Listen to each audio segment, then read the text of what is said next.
उपस्थित पाहुणे आणि माझ्या प्रिय मित्रमैत्रिणींनो, आजचा हा दिवस आपल्या देशाच्या इतिहासात अत्यंत महत्त्वाचा दिवस आहे. कारण आज आपण 26 जानेवारी म्हणजे प्रजासत्ताक दिन साजरा करत आहोत. हा दिवस आपल्याला आपल्या संविधानाची आठवण करून देतो, ज्यामुळे भारत देश एक लोकशाही व प्रजासत्ताक देश बनले. आपल्याला आपल्या देशाचे स्वातंत्र्य सहज मिळाले नाही, त्यासाठी असंख्य स्वातंत्र्य सैनिकांनी आपले बलिदान दिले आहे. त्यांच्या संघर्षाबद्दल कवीने म्हटले आहे, लिखी जाएगी हर एक बूंद से तारीख है वतन, लिखी जाएगी हर एक बूंद से तारीख है वतन, हमने अपने इस लहू से चिराग जलाया है, हमने अपने इस लहू से चिराग जलाया है. या शायरीतून आपल्याला समजतं देशासाठी केलेल्या त्यागाचं महत्त्व दिसून येतं. आज आपल्याला त्या महान स्वातंत्र्य सैनिकांचे आभार मानायचे आहे, ज्यांच्या परिश्रमामुळे आपण आज इथे मोकळा श्वास घेतो आहे, ज्यांच्या परिश्रमामुळे आज आपण इथे मोकळा श्वास घेतो आहे.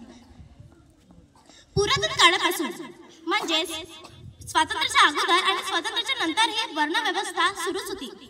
त्या वर्णव्यवस्थेमध्ये 4 मुख्य वर्ण होते: ब्राह्मण, क्षत्रिय, वैश्य, शूद्र आणि त्याहून खालचा वर्ण म्हणजे अतिशूद्र. अतिशूद्राचं मुख्य काम म्हणजे उच्चवर्णीय लोकांची सेवा करणे एवढेच. या 4ही वर्णांमधल्या स्त्रियांना कोणतेही अधिकार नव्हते, शूद्रांनाही कोणते बोलण्याचे अधिकार नव्हते. जर शूद्रांनी श्लोक उच्चारले तर त्यांची जीभ कापली जायची, शूद्रांच्या कमरेला झाडून व त्यांच्या गळ्यात मटके असायचे.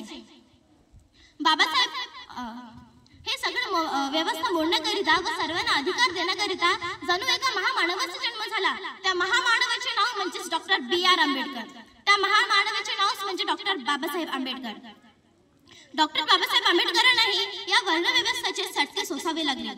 म्हणून ही वर्णव्यवस्था बुडण्याकरिता व सर्वांना हक्क देण्याकरिता डॉक्टर बाबासाहेब आंबेडकरांनी 2 वर्ष 11 महिने 18 दिवस सतत परिश्रम करून आपल्या देशाला संविधान बहाल केले. आपल्या या देशाला संविधान बहाल केले. म्हणून या संविधानामुळेच आपल्या सर्वांना स्वातंत्र्य मिळाले आहे. म्हणून मला म्हणावंसं वाटते, ना फिक्र करूस मुकद्दर की, ना चिंता करूस आसमानों की, ना फिक्र करूस मुकद्दर की, ना चिंता कर आसमानों की. बाबा साहब के संविधान ने हर इंसान को ऊंचाई दी. बाबा साहब के संविधान ने हर इंसान को ऊंचाई दी. डॉक्टर बाबासाहेब आंबेडकरांनी आपल्याला शिकवलं की शिक्षण हा सर्वात मोठा शास्त्र आहे. याच्यासाठी आपण आपल्या या संविधानाचे आदर केले पाहिजे. Freedom is not given, it is taken. जरी आपल्याला आपल्या देशाच्या स्वातंत्र्य लढाईत तरी सामील होता आलं नाही, म्हणून आपल्या या पिढीला स्वातंत्र्याची किंमत दिली नाही, स्वातंत्र्याची नाही निदान आपल्या आयुष्याची लढाई तर आपण आपल्या स्वातंत्र्य सैनिकांना आदर्श बनवून केली पाहिजे, ना की त्या सेलिब्रिटी इंस्टाग्राम इन्फ्लुएन्सरला.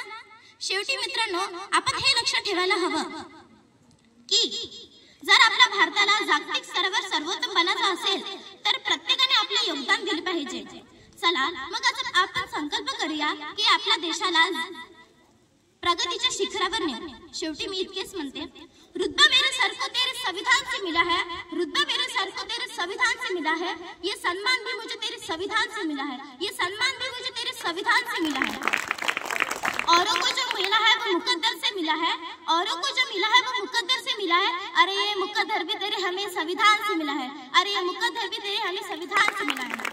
शेवटी मी इतके म्हणून माझ्या भाषणाला संपविते. धन्यवाद.